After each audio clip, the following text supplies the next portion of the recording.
The beginning of the year always confronts people with the reality of change, which can reveal our limitations as creatures. We cannot stop, control, or turn back the time. And we face the mystery of what will happen in the future. So as creatures of time, this calls us to prepare for facing the different ways and changing seasons of the year so that many of our responsibilities can be accomplished and many of our plans can succeed. However, at the beginning of the year, we witness many broken cisterns of the world. Many people of the world are depending on what man can do, whether in their self or in others. And there are those who are approaching this year by consulting fortune tellers and others incorporating feng shui. And there are many wrong applications.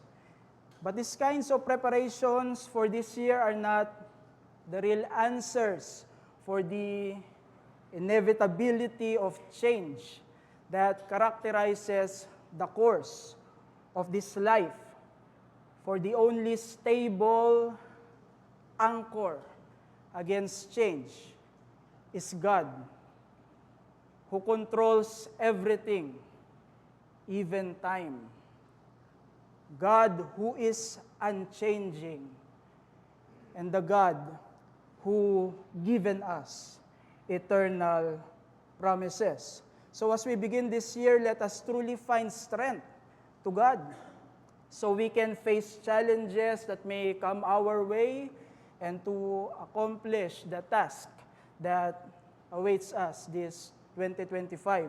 So after my previous series about suffering without sinning, that we studied upon some verses that will allow us to face challenges in the Christian life while resisting temptations, and also for us to avoid falling into disobedience to God, let me follow this with encouragement. Encouragement that comes from the truth of our salvation, so that as believers, we can prepare ourselves to persevere in faithfulness and even face difficulties this 2025.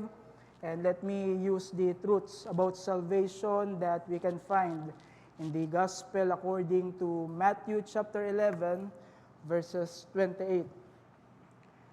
Up to verse 30. So once again, let us turn our Bibles in Matthew chapter 11, verses 28 to 30. And let me read from the English Standard Version. Come to me, all who labor and are are heavy laden, and I will give you rest. Take my yoke upon you, and learn from me, for I am gentle and lowly in heart, and you will find rest for your souls. For my yoke is easy, and my burden is light. Praise be the Lord upon the reading of His holy word.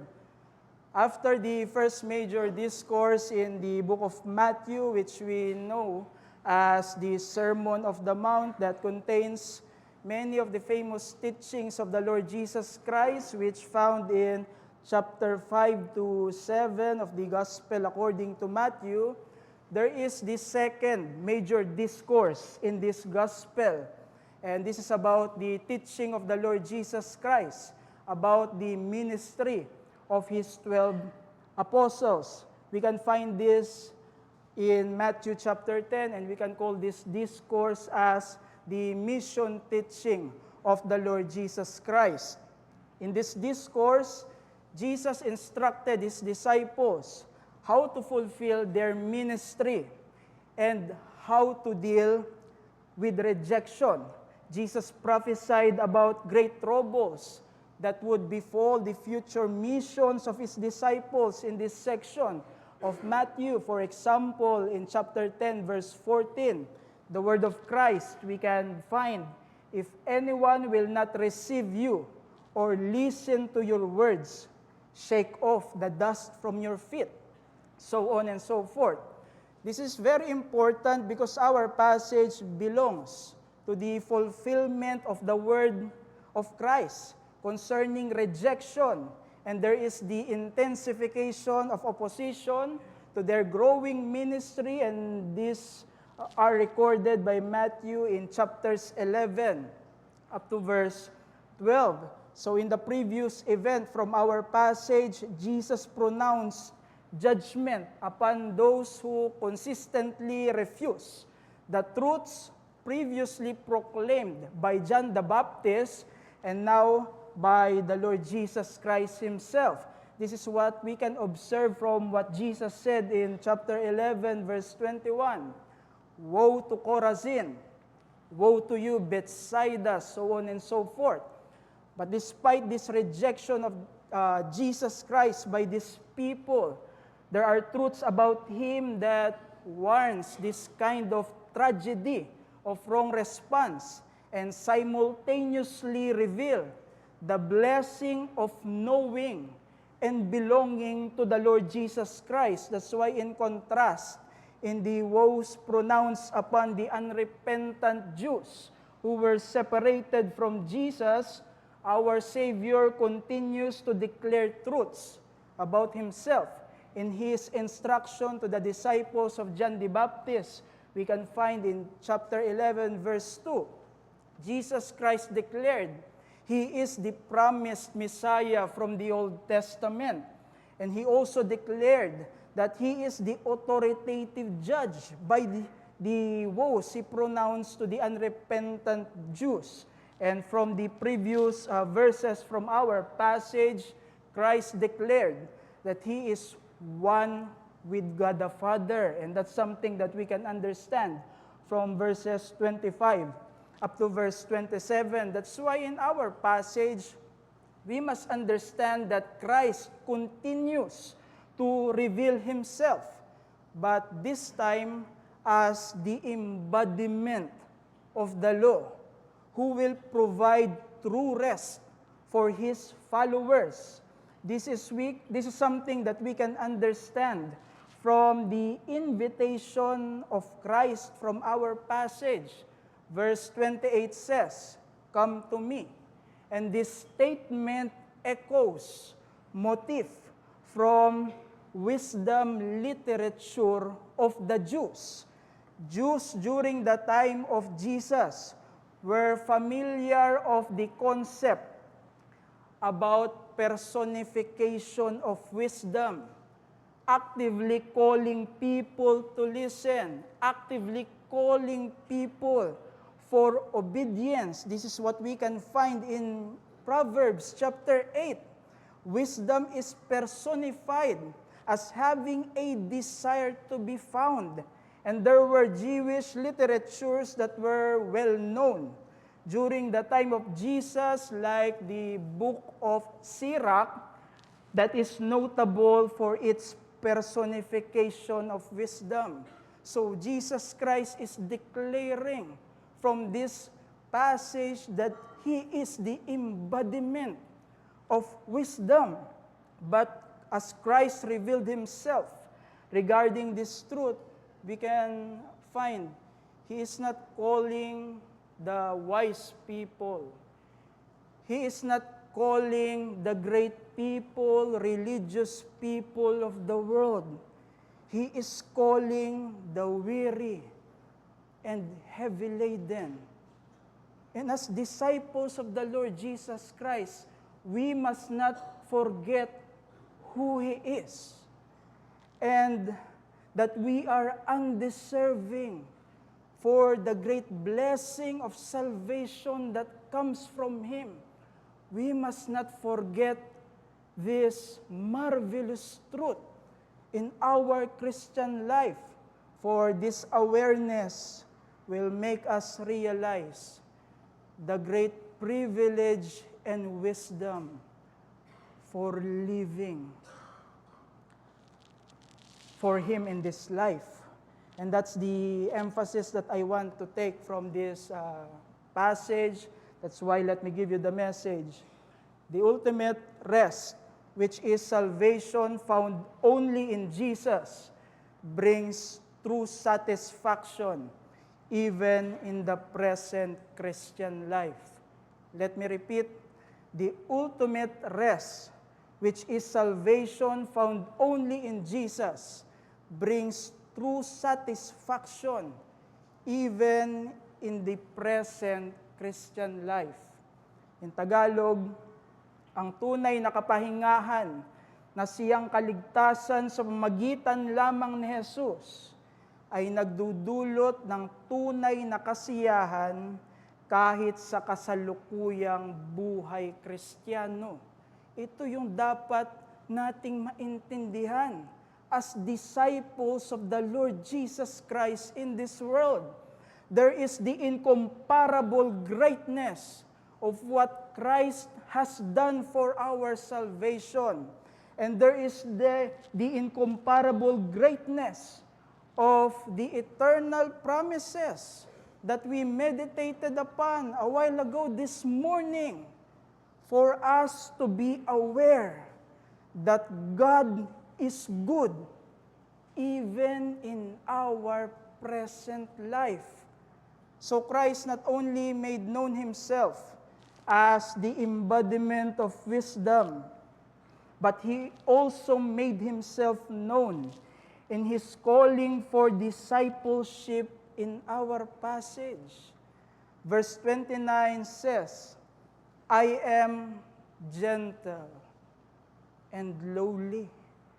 Christ provided these descriptions for the reason of learning and obeying Him in this life. These languages come from the promised servant of God in the Old Testament, who not only brings salvation, but also approaches God's people with true servant gentleness.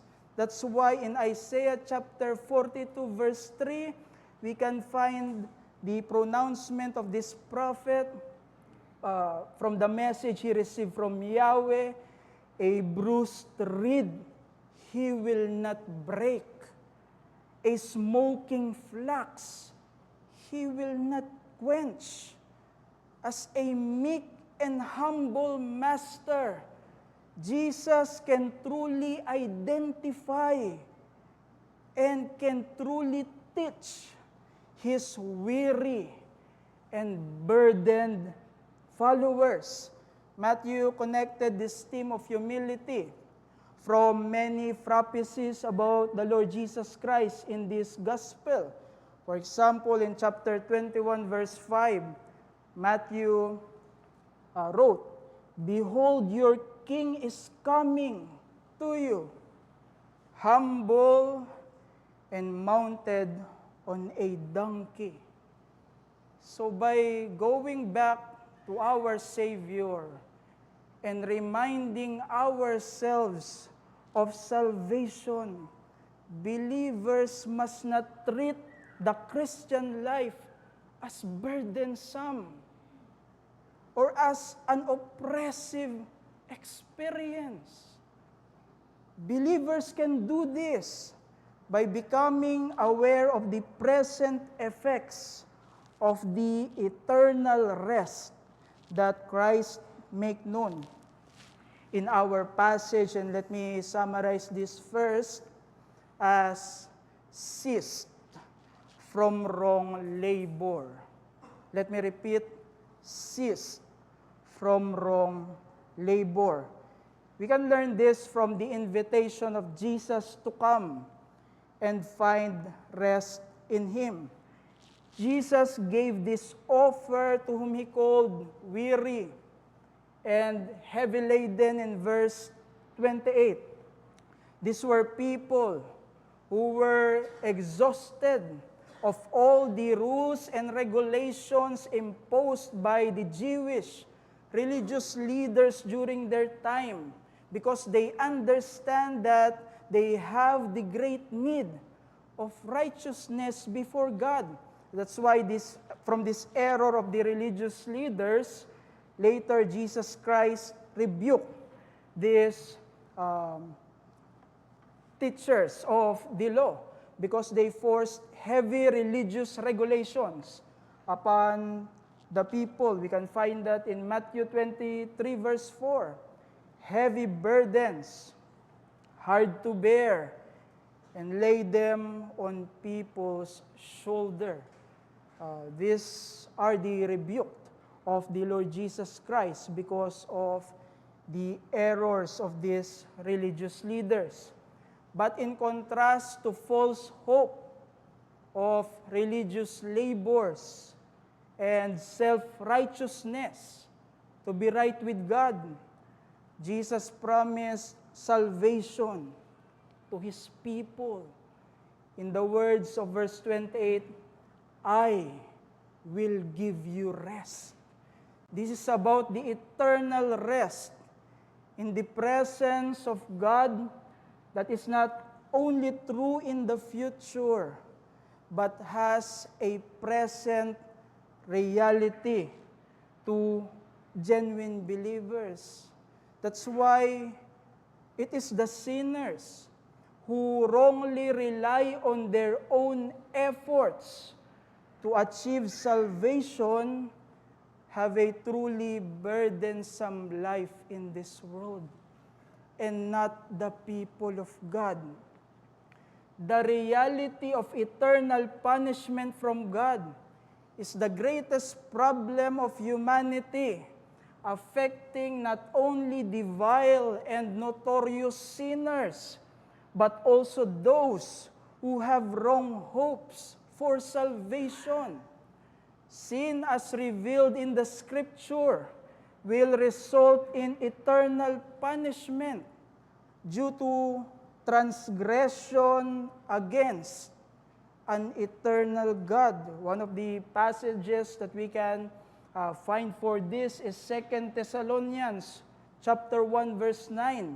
According to the Apostle Paul, they will suffer the punishment of eternal destruction away from the presence of the Lord. There is that eternal punishment as the result of our sins.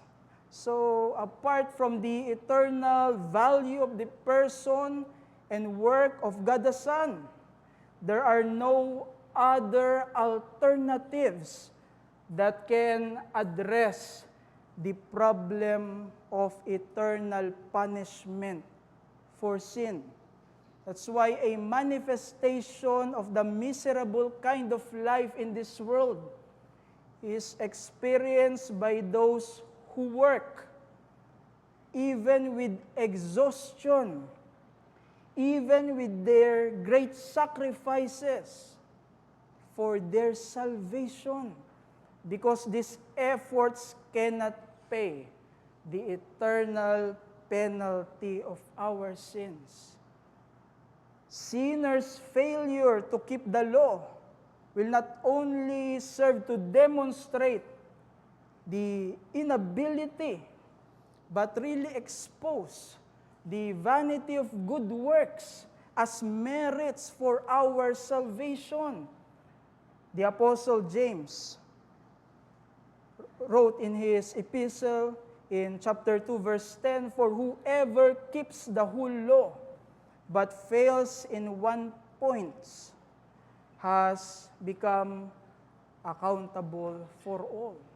So good works cannot be our ground for salvation, because sinners, despite any good works they perform, will continue to face the consequences of their sins in eternity through the eternal judgment from God. And that is the burdensome life in this world. However, because of eternal rest of believers that we experience through the person and work of the Lord Jesus Christ, the demands of the Christian life should be acknowledged as a light burden compared to the burden of eternal punishment. For believers, because of freedom from penalty of our sins, through salvation in the Lord Jesus Christ, discipleship must not become a burden to us. So in contrast to those who work and rely for their performance as merits for their salvation, the Christian perseverance to appropriate final salvation is because they are already possessors of its present reality. There are things in the world that are considered by many as foolish acts, like neglecting the importance of education or rejecting well-established facts for conspiracy theories or pseudosciences. These kinds of irrational things often face mockery because they will lead to missed opportunities, prevent self-improvement, and even hinder professional growth. So if what limits the potential and threatens our temporal life are considered as foolishness, how much more so will that which leads us to eternal punishment, not only from our sins, but also because of wrong hopes for salvation, like relying on our good works. And believers, we must realize we are secured from such danger. That's why find strength in your rest in Christ to overcome exhaustion in the Christian life. Find rest in our salvation, because we will always find encouragement from what Christ has done for our salvation. In Christ and His work are the true basis and ground for our salvation, not by our weak efforts. In this fallen world, we as believers will face burdens that may exhaust us. We will experience fears in this life, but we can find comfort and we can overcome weariness in the Christian life because we are not saved by exhausting ourselves. Instead, our salvation was already accomplished in Christ.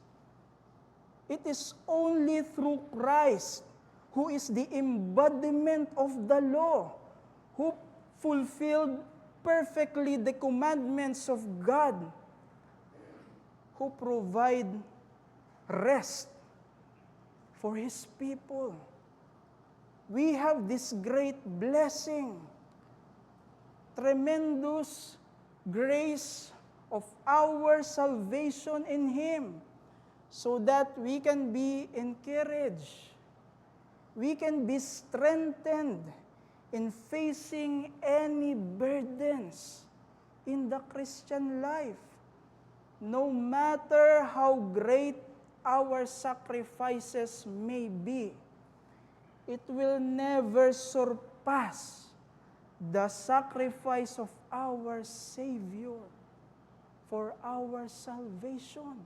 That's why we can rest in our exhaustion, in this salvation that can only be found in our Lord and Savior Jesus.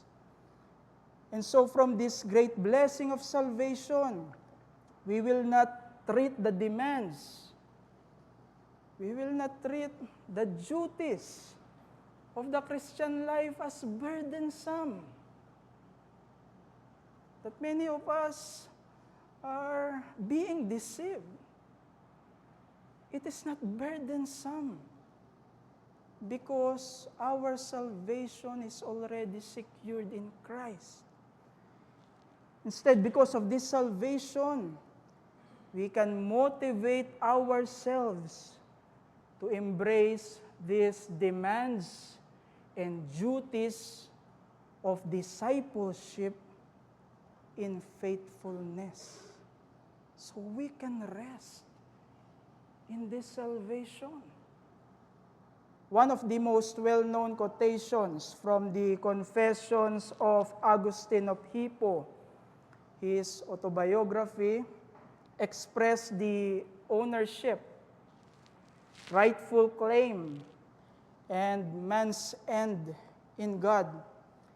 It states that man's quest for fulfillment and purpose will be in vain unless we find our rest in God. Therefore, restlessness is a means to drive men to seek something greater, something more beyond ourselves, a fulfillment that only God can suffice. That's why Augustine wrote, "Because you have made us for yourself, and our hearts are restless till they find their rest in Thee." And this rest can only be found in the Lord Jesus Christ, not from the works of the law. Therefore, believers cease from wrong labor. There is that in our passage. But secondly, for a short moment, believers are also called for right labor, because there are two invitations from this passage. Another invitation extended by Jesus to those who found rest in Him.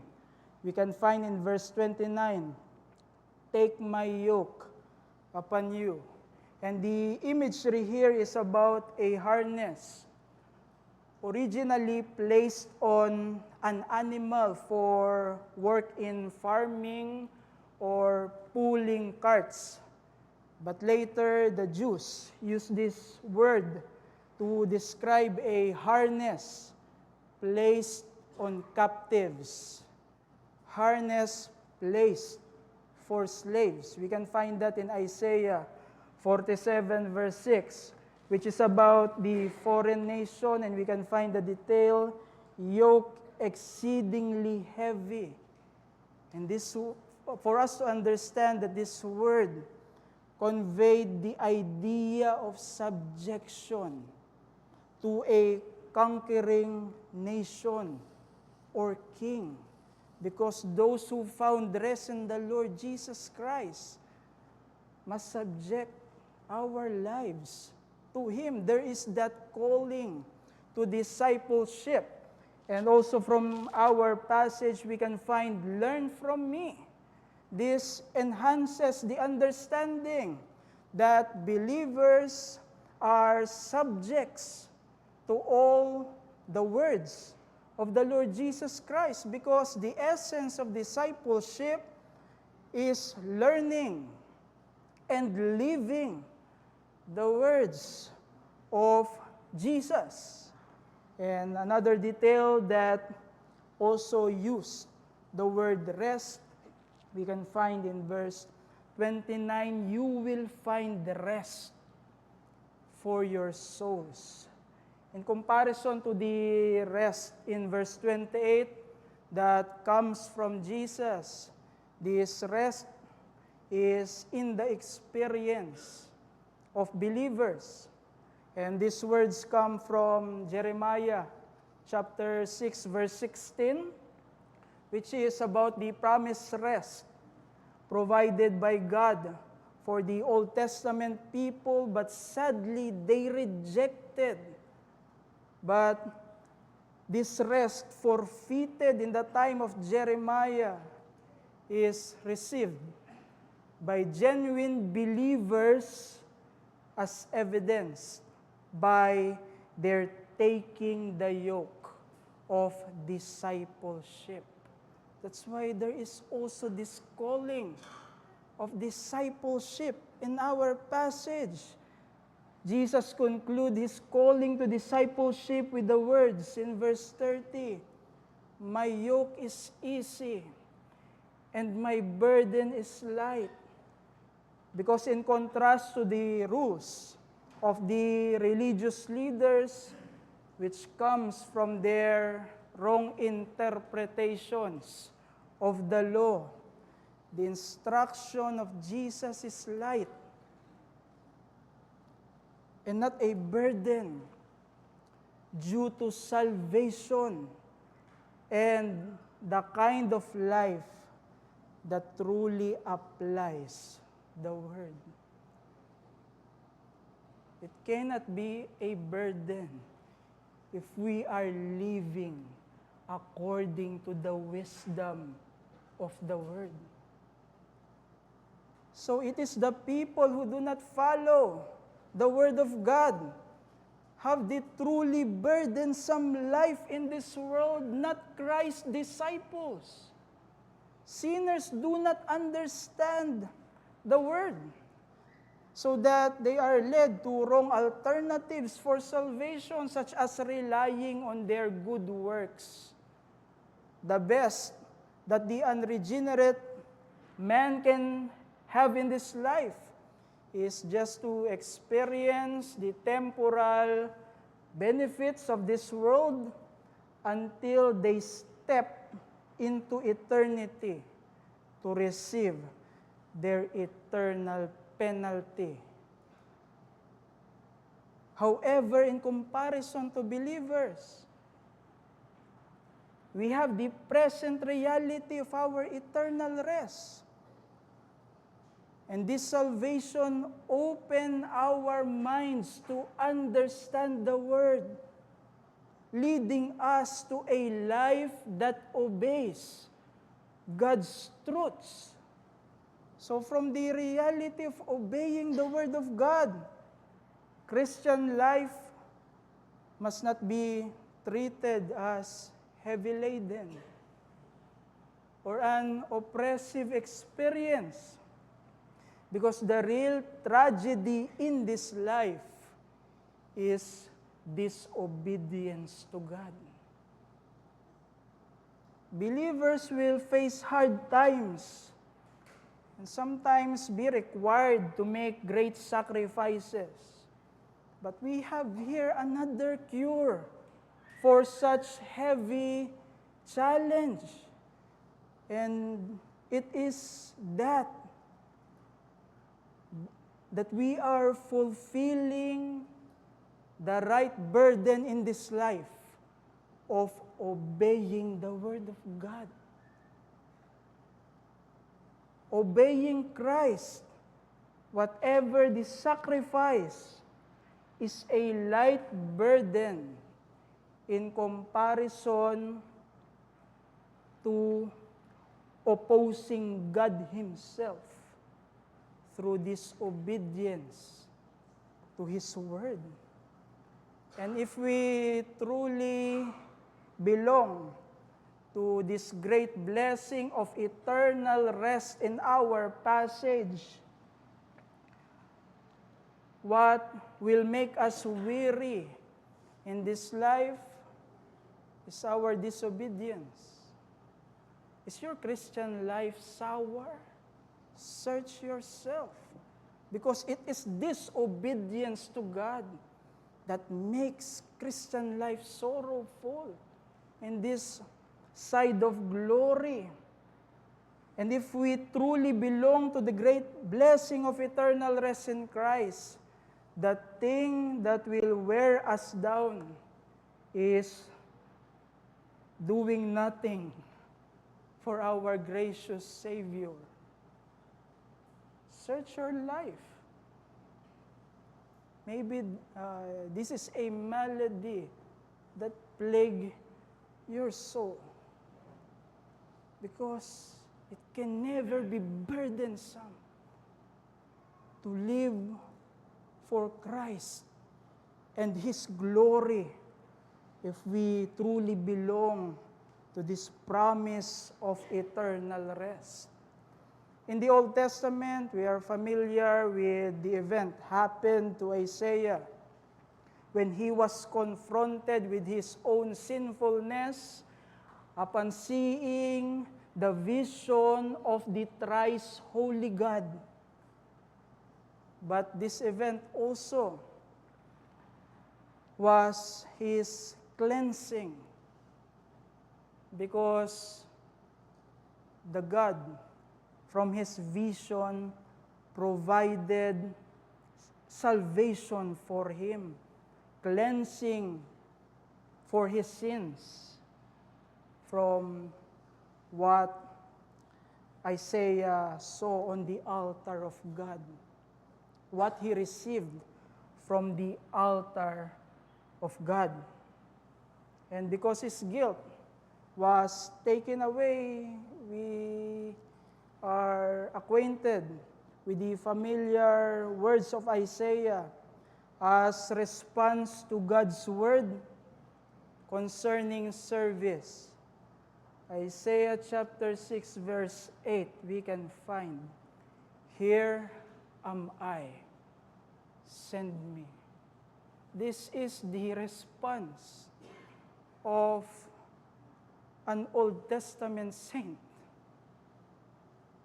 Brethren, we are in the period of fulfillment that the glorious God whom Isaiah saw in his vision was Jesus Christ. And the salvation provided from the altar on that vision was fulfilled on the sacrifice of the Lord Jesus Christ on the cross. And the blessings of the kingdom are already being experienced. So believers can understand it is not burdensome to live for Christ in this world.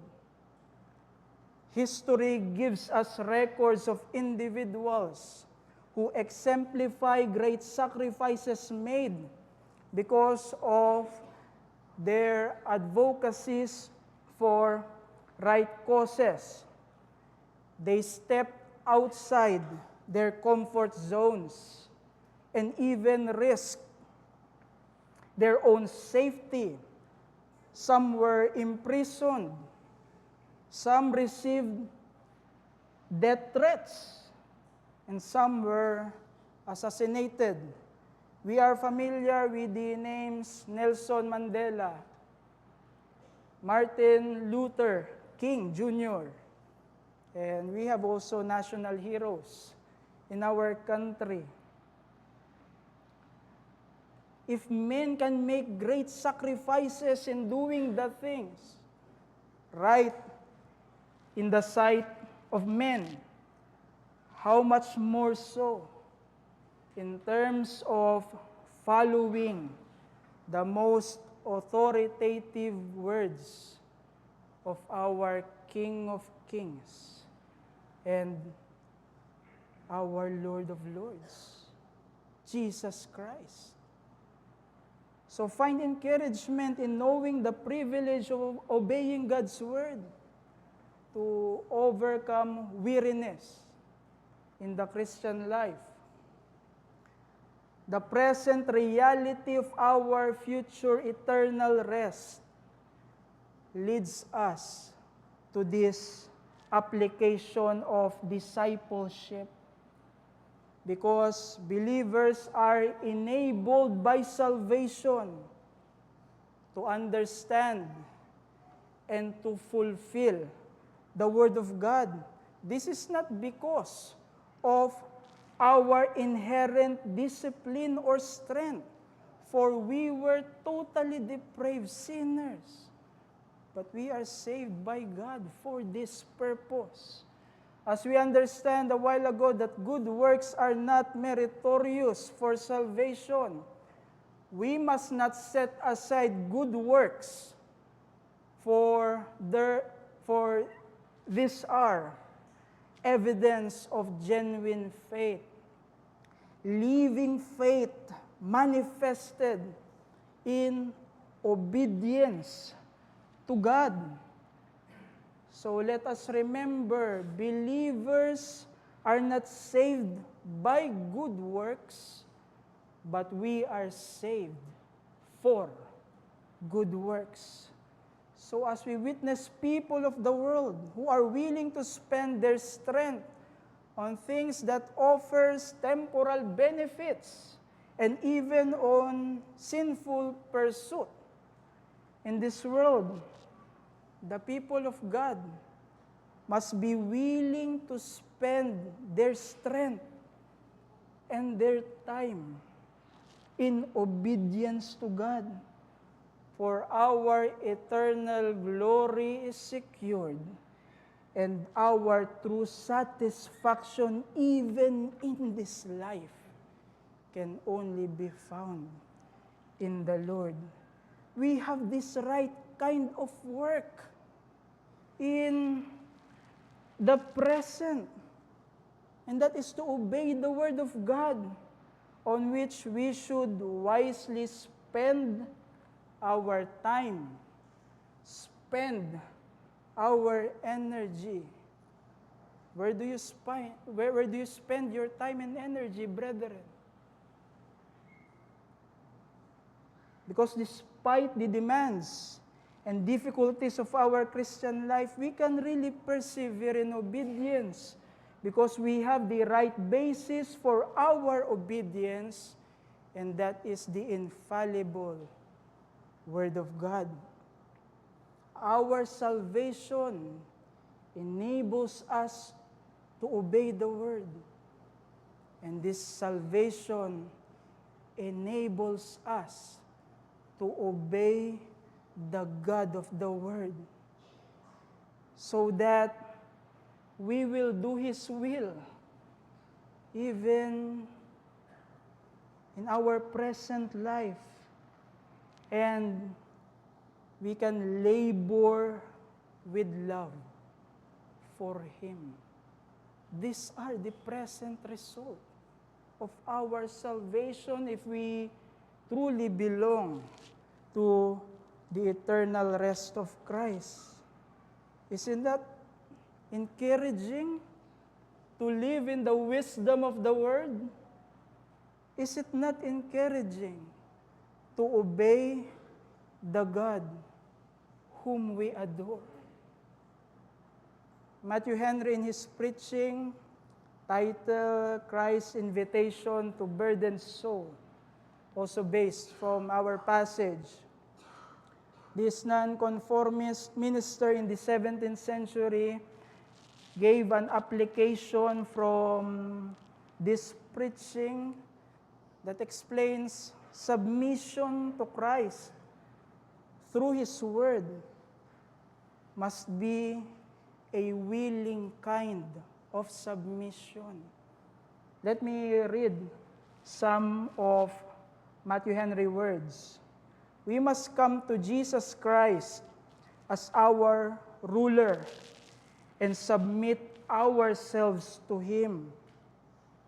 To take Christ's yoke upon us is to put ourselves into the relation to servants and subjects to Him, and then of conduct ourselves accordingly in a conscientious obedience to all His commands and a cheerful submission to all His disposals.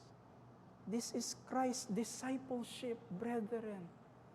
So therefore, the Christian life must not be treated as a heavy burden, not only because we have ceased from wrong labor, but also because we are called to right labor as the present effects of our eternal rest. But as we close, let me also address our friends, children, and visitors who are apart from God's saving grace, because you have this need to hear the invitation of Christ to His rest. Because for a sinner, you have heard the warning of eternal punishment.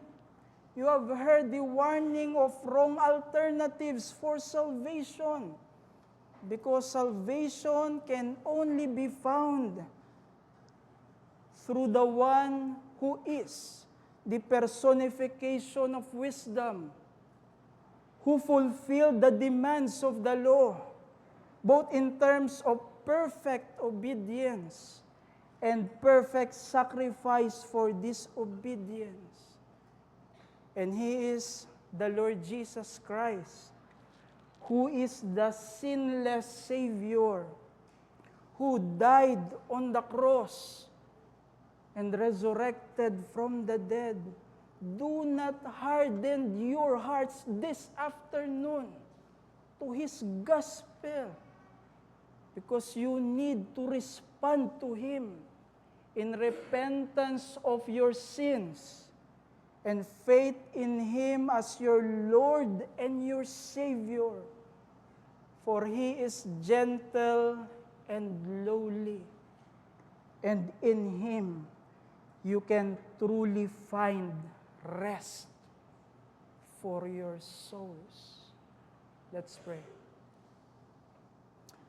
Our gracious God and our Heavenly Father, once again we thank You for You open this year with message of such encouragement from the great salvation that only comes from our Lord Jesus Christ. There is this eternal rest, so that Your people will not be deceived into thinking that obedience to You is burdensome, that life as Your disciple, that as Your disciples are an oppressive experience in this world.